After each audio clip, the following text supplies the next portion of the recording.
first frost comes silently, creeping over the thatched roofs of the village like a thief. Inside a dim hut, an old woman kneels by the hearth, her gnarled fingers pressing a sprig of dried yarrow into the cracks of the doorframe. The wind howls outside, but the villagers do not sleep, not yet. Tonight, they whisper the old words, the ones their grandparents taught them in hushed tones, as if the saints themselves might overhear and disapprove. The firelight flickers, casting long shadows that twist like restless spirits along the walls. The woman's lips move without sound, her breath mingling with the smoke as she exhales the incantation passed down through generations. Outside, the village is a cluster of darkened shapes, each home holding its own secrets, its own desperate bargains with forces older than the church, older than the crown. These were not prayers from the priests. These were not the polished Latin verses of illuminated psalters. These words were rougher, born from the earth itself, whispered over the trembling bodies of fevered children, muttered into the furrows of barren fields, pressed like a kiss into the freshly turned soil of a grave. The peasants knew the clergy called it heresy. But when the coughing sickness stole through the village like a shadow, when the wolves circled the sheepfold with eyes like embers in the dark, when the Lord's tax collectors left them with nothing but hollow bellies and the taste of ash on their tongues, they reached for these rituals. Like a drowning man clutches a branch, and so, on nights like this, when the cold gnawed at their bones and the world outside their doors felt vast and indifferent, they lit candles of beeswax stolen from the manor's stores. They traced crooked symbols in the ashes of the fire signs that no monk would recognize, but that their ancestors had known by heart. They buried a nail beneath the threshold, its iron teeth pointing outward, a silent warning to the things that walked unseen. They did not write these things down. They did not speak of them in daylight, but they remembered, because remembering was the difference between life and death. In the hush before dawn, a child stirs in his straw bed, his skin hot to the touch.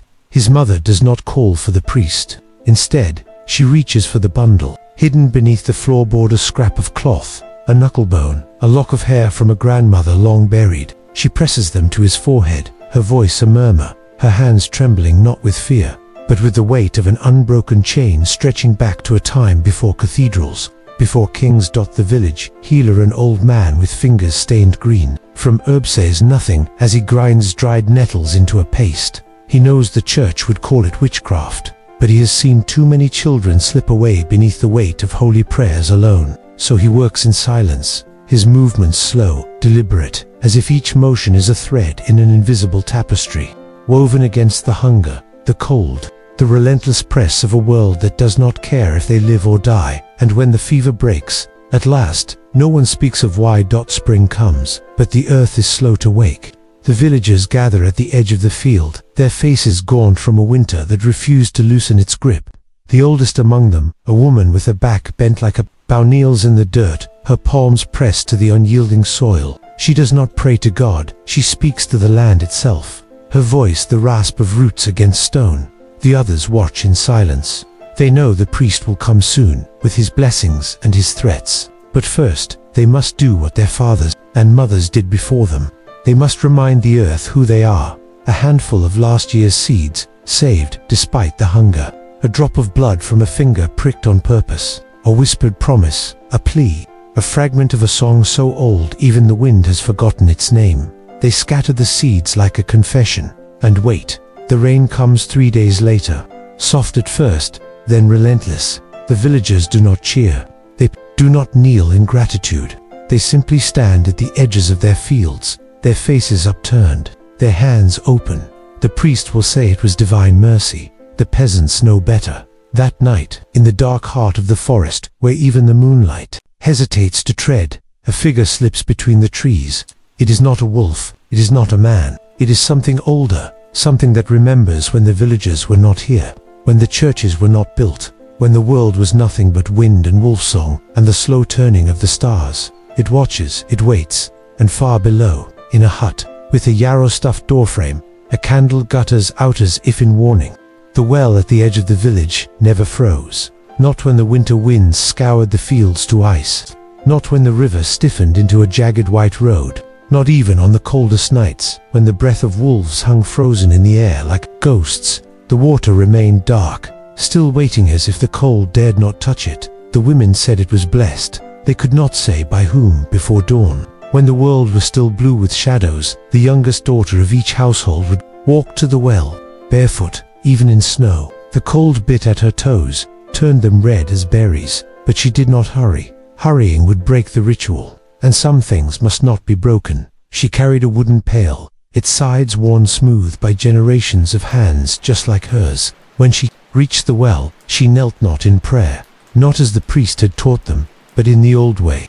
Her forehead touched the damp stone rim. The chill of it seeped into her skin like a secret being passed from the earth itself. Then, the words, always whispered, never spoken aloud after sunrise. Her mother had taught them to her. Her mother's mother before that, further back than memory, could reach only then only after the words had been given to the well. Like an offering did, she lowered the pail. The rope creaked. The water swallowed the wooden vessel with a soft, hungry sound. When she pulled it up, the water inside was clear, cold, alive in a way no other water was. The monks in their scriptoriums would have called it superstition. The knights who rode past the village, their armor gleaming in the weak winter sun, never noticed the well at all. But the villagers knew. They knew that water drawn this way would not sour in the jug. Even after a week, they knew that a child who drank it before breakfast would be spared the summer fevers that stole so many.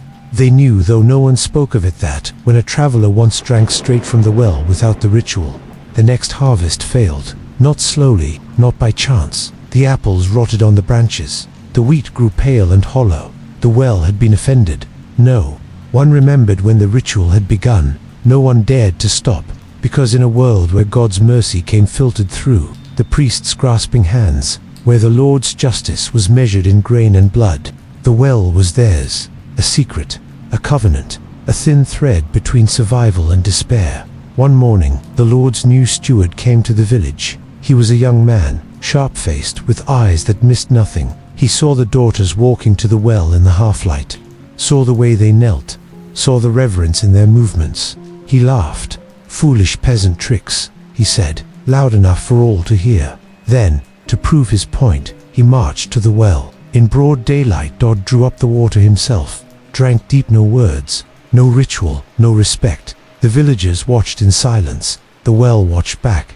That night, the steward woke screaming. His skin was on fire. His throat had closed to a pinhole. By morning, his tongue had swollen black in his mouth. The priest came, prayed over him, splashed holy water on his face. The steward died anyway. The next day, the Lord himself rode into the village. He demanded to know what witchcraft had killed his men. The villagers said nothing. But that night, under a moon as thin as a knife blade, every household sent their daughter to the well. The ritual had never been so careful, so precise, so full of meaning. The Lord left the next morning, unsatisfied. The harvest that year was the richest in memory. Apples hung heavy on the branches. The wheat stood tall and golden dot, and the well never froze. But deep in its dark water, something stirred, something old, something patient, something that remembered every offering, every slight, every whispered word. And in the village, the mothers began teaching the ritual to their daughters earlier than usual, just in case. The field stood nearly empty now, stripped bare but for one final sheaf, that it swayed alone in the autumn wind, golden against the stubble, untouched by sickle or hand. The reapers circled it slowly, their blades lowered. No one spoke. No one dared. Then the old man stepped forward. His back was bent from 60 harvests, his hands mapped with scars from 60 seasons of blade work. Yet today he carried no sickle. Instead, his fingers clutched a cord of woven straw, its ends frayed from years of use. The air grew still as he approached the last sheaf.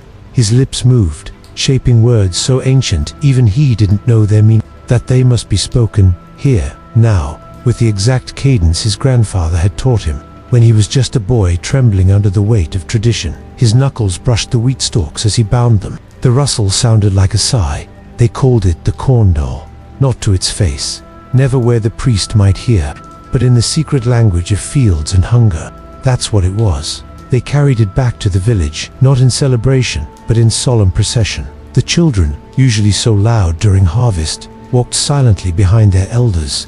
The sheaf wasn't heavy, yet the old man bore it like a burden, cradled against his chest, as one might carry a sleeping child, or a corpse.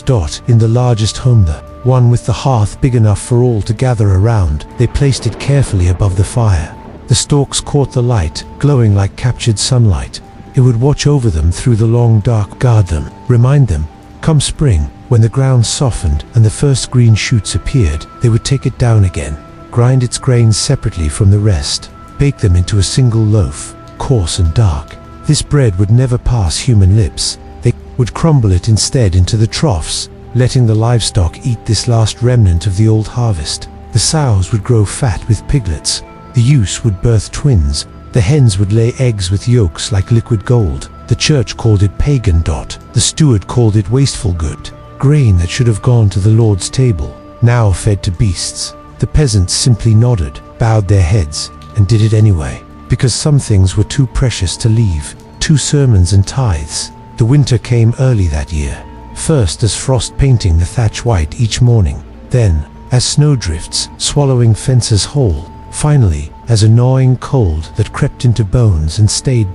In the darkest month, when the wind howled like a hungry thing at the doors, the village gathered around the hearth where the corn doll kept watch. The old man, older now, frailer, reached up and plucked a single stalk from the bundle. He held it to the fire, not to burn, just too warm. Remember us, he whispered to the golden stalks, or perhaps to whatever lived within them. Outside, the storm raged. Inside, the fire held. When spring came at last, it came weakly. The thaw was slow, reluctant. The first seeds planted seemed to hesitate in the cold earth. Then the day came to feed the corn, doll's loaf to the animals. The old man was gone by then, claimed by the winter like so many others, but his granddaughter performed the rite now, her hands steady where his had trembled. She broke the bread carefully, scattering it where the beasts could find it. The villagers held their breath. Nothing happened at first. Then ... a cow lowed, deep and strong. A sow nuzzled her suddenly swollen belly, and in the field where last year's sheaf had stood, the first green shoots pushed through the earth at last. The steward rode through a week later, tallying losses, calculating tithes, paused at the field's edge, frowning at the healthy crops. Luck, he muttered, and moved on. The villagers didn't correct him, but that night, they left an extra portion of ale at the crossroads where the old ways lingered, just in case. The birthing hut smelled of blood and burning herbs. Outside, the village slept under a moon swollen to fullness. The worst time, the women said, for a child to enter the world. The midwife worked quickly, her hands sure despite the tremor of age. She did not reach for the basin of water waiting by the straw pallet. Instead, she took up the salt. Coarse, grained, grey with the minerals of the earth, stolen from the Lord's stores. 3 summers passed. She rubbed it over the newborn's limbs, not gently, until the tiny body pinkened with protest. The child's first cries were swallowed by the thick night air as the salt bit at its tender skin. Better pain now, the midwife murmured, than stolen, away before morning. Next came the garlic, a single clove, its pungent oil smeared across the infant's brow before being tucked into the swaddling cloth. The smell would cling for days, cutting through the sweetness of milk and new skin. A warning, a ward. The parchment scrap came last, torn from the margin of a psalter, salvaged when the priest discarded it. The midwife's nail scratched 3 saints' names, not the ones from Sunday sermons, but the older ones, the ones people still called on when the church wasn't listening. She folded the paper until it was no larger than a baby's fingernail and tucked it deep in the wrappings. Only then did she place the child in its mother's arms. Don't sleep, she warned, her fingers digging into the exhausted woman's shoulder. Not until the 3rd sunrise. The mother nodded, her eyes already heavy, but her grip on the baby tight. She knew the stories. They all did. The fairies came at twilight, not the pretty winged creatures of minstrels' tales, but something older, hungrier. They slipped through cracks in the world when the light was neither day nor night, drawn to the scent of new life like crows to carrion. A woman dozing after birth was easy prey. They would take the sweet, warm human child and leave one of their own in its place, a thing that screamed endlessly, that withered despite ample milk, that stared at its mother with eyes too knowing for an infant's face. The village had seen it happen before, to the miller's wife 2 winters past, to the blacksmith's sister before that. The priest called it God's will. The women knew better. So the new mother fought sleep like it was death itself. The village women took turns sitting with her, pinching her arms when her eyelids fluttered, telling stories to keep the silence at bay. They burned herbs that made their eyes water, hung iron nails above the cradle, placed a knife under the pallet with its blade pointing toward the door.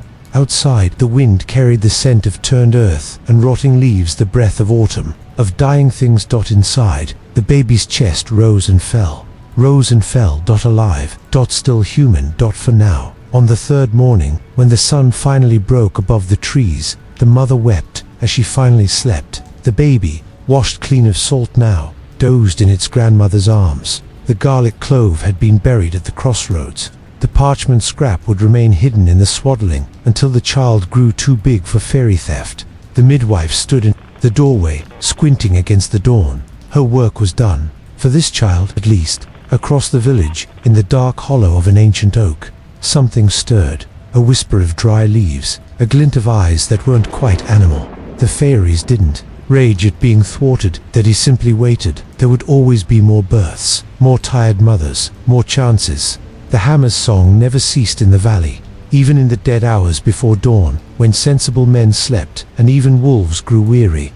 The blacksmith's forge exhaled heat into the cold night. The embers pulsed like the slow heartbeat of the earth itself, casting flickering shadows that danced across soot-blackened beams. Villagers claimed the fire's glow could be seen from the graveyard. They said this with reverence, not fear. A smith's fire was more than flame. It was covenant. When kept burning, it turned sickness away at the village borders, made wolves think twice before taking a lamb, ensured that blades forged in its light would never shatter, not in a farmer's hand, not in a soldier's grip, not even when struck by death's own scythe. The priest called this superstition. The villagers called it fact. They had seen the proof in the way plague skirted their homes, in how their knives stayed sharp through 10 winters, in the single rust-free nail that held the church door together long after the others had turned to red dust. But there was another ritual. Older, darker. Spoken of only when the ale flowed freely and the fire burned low. When the smith finished a new tool, when the plowshare had cooled from orange to black, when the horseshoe had taken its final curve, when the knife's edge could split a hair dropped from a maiden's head, he did not simply hand it over. First, he took it to the patch of bare earth behind the forge, pressed it into the soil. Once, twice, 3 times. His lips moved as he did this, forming words that twisted in the air like smoke. The language was wrong, guttural where it should be smooth, hissing where it should sing. No priest would recognize it, no scholar could transcribe it, but the earth understood. The villager swore such tools lasted longer, that iron didn't, rust. That wood didn't splinter, that crops sown with a blessed plow grew taller, that no horse shod with these shoes went lame, that a knife so treated never cut its owner, but always drew blood from an enemy. The smith neither confirmed nor denied these claims. He simply worked. His hammer's rhythm was the village's pulse. His anvil's ring was their alarm bell. His fire was their light in the dark. One autumn, a lordsman came seeking swords. Fine blades, he demanded, worthy of noble hands. The smith nodded, worked for 3 days without sleep, forged 10 perfect swords, and took them to the bare earth, pressed each one down. Once, twice. But before the third press, the lordsman laughed. Enough peasant magic, he sneered, snatching the last blade away. Steel needs no blessing to kill. The smith said nothing. Simply watched as the man rode away with 9 properly treated swords, and one that WASN single quotes T. Winter came. War followed. 9 men returned with those swords still strapped to their hips, the blades unbroken, their edges keen as winter's teeth. The 10th sword shattered in its owner's hand at the first clash of steel. Its bearer did not live to see the snow melt. When spring returned, the villagers found the smith at his usual work mending a plow, his hammer rising and falling in steady rhythm. No one spoke of the 10th sword. No one needed to, because some truths didn't need to be spoken aloud to be known. They simply were, like the fire that never died, like the iron that never broke, like the old words that still lingered in the earth, waiting to be called upon again. The mill wheel groaned like a dying beast as it turned, its wooden paddle slapping against the dark water with metronomic cruelty. The stream ran black here, stained by the mill's shadow and something else, something that made the fish swim wide and the dogs whimper when they drank. Inside, the air hung thick with floating flour, catching the thin shafts of light that stabbed through cracked shutters. It settled on everything, the sacks, the beams, the miller's stooped shoulders, made him look like a ghost haunting his own domain. His hands told the true story, not white like the baker's soft palms, but scarred crisscrossed with pale lines, where the millstones had bitten him over the years. Each mark a lesson, each lesson a secret. The villagers came at dusk. They never arrived empty-handed. A loaf from the first harvest, still warm from the oven. The miller would take one bite, just one before setting it aside. Too much pride in that bread. Needed, tempering a jug of last year's cider, the sweetness gone sharp with time. He'd pour a libation onto the millstones before drinking. The gears would creak less afterward. Sometimes, when the harvest had been poor and fear ran high, a silver coin would appear in the grain sack, left where only flour-dusted fingers would find it. Never spoken of, never acknowledged. Payment. Protection. Plea. They said the miller could wither a field with a glance, that he'd done it to Thomas the Thatcher's plot 3 summers back, when Thomas shorted him on his toll.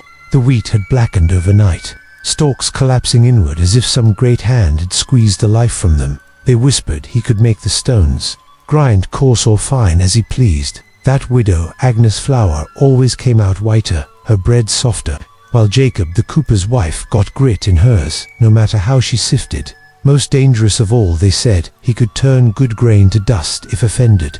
Not all at once, not noticeably, just enough that a loaf wouldn't rise, that a child would wake hungry, that a man might weaken over winter until the coughing sickness took him. The priest called it nonsense. The Lord Steward laughed until the year he demanded double the mill tax. That winter, the steward's bread molded overnight, no matter how fresh the loaf. His beer soured in the cask. His teeth ached when he bit into apples. By spring, the tax was back to normal. The miller said nothing. His stones kept turning. One autumn evening, a stranger came to the mill. Not a villager, not a tax collector. A woman with eyes the color of the mill pond at midnight and a cloak that didn't quite touch the ground. She carried no grain, offered no gift. The mill wheel stopped groaning when she approached. The stream held its breath. Inside, the miller looked up from his work. For the first time in living memory, his hands shook. She spoke a single word in a language that made the flour dance in the air like startled moths. The miller hesitated, then nodded. At dawn, the villagers found the mill door open. The millstones were clean. The air smelled of lightning. And in the exact center of the grinding floor lay a perfect circle of wheaten milled, unharmed, with a single silver coin at its heart. The miller was gone. But the next morning, the wheel turned again. Groaning. Always groaning. As if something inside remembered how. The villagers left their offerings anyway, just in case, because some hungers never die, they just change hands. The crossroads lay still under a moon veiled by November mist. No crickets sang, no owls called. Even the wind held its breath as shadowed figures emerged from the village one by one, their footsteps making no sound on the frost-hardened earth. They carried no torches, lit no candles. Their offerings were simple, ancient bowls of milk still warm from the cow, handfuls of coarse salt that stung their palms, loaves of black bread, dense with rye and regret. They placed them carefully at the center where the paths met, their breath curling in the air like departing spirits. No one spoke the names. They didn't need to. The hungry dead had excellent memories. Old Tomas had been first, starved in the lean winter of 22, his body found curled around an empty grain sack. The priest refused him consecrated ground suicide, he'd declared, though no one could prove Tomas had taken his own life, rather than simply surrendered to the inevitable.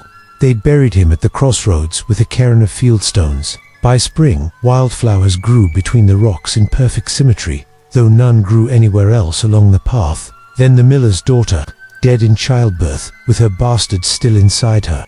The tiny grave near the oak tree bore no marker, but every autumn its soil stayed mysteriously warm long after the first frosts. And the tinker's boy, taken by fever after eating spoiled meat from the Lord's kitchen, his small hands had clutched at the empty air for 3 days, before finally going still. They all came back on this night, not as ghosts, not as memories, but as hunger, endless. ancient hunger. The villagers retreated 20 paces, the traditional distance, and waited. At first, nothing. Then ...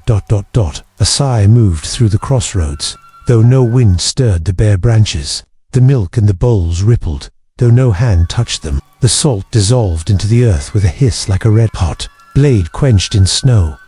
And the bread simply wasn't there anymore. No crumbs. No disturbance in the frost, just absence. No one spoke as they turned homeward. The ritual was complete, the pact honored for another year. They'd find proof at dawn. Milk bowls licked clean, salt circles unbroken, bread vanished without trace. No animal would dare touch these offerings. Even the crows knew better than to feast at this table, except one year. The year young Jacob laughed at the old ways. The year he stole a bite of the offering bread before laying it down. The year his father didn't stop him. That winter, the coughing sickness took Jacob first. His father followed a week later, choking on blood-flecked phlegm. The village healer found them curled together in their beds, their faces frozen in identical rictus grins. When they were buried at the crossroads, no one placed stones on their graves. Yet by spring, a perfect circle of white mushrooms grew where they lay, toxic to the touch, best sweet smelling. Hungry. Now, every All Saints' Eve, the villagers leave an extra portion at the crossroads, just in case, because the dead remember slights longer than the living. An appetite, once awakened, is hard to satisfy.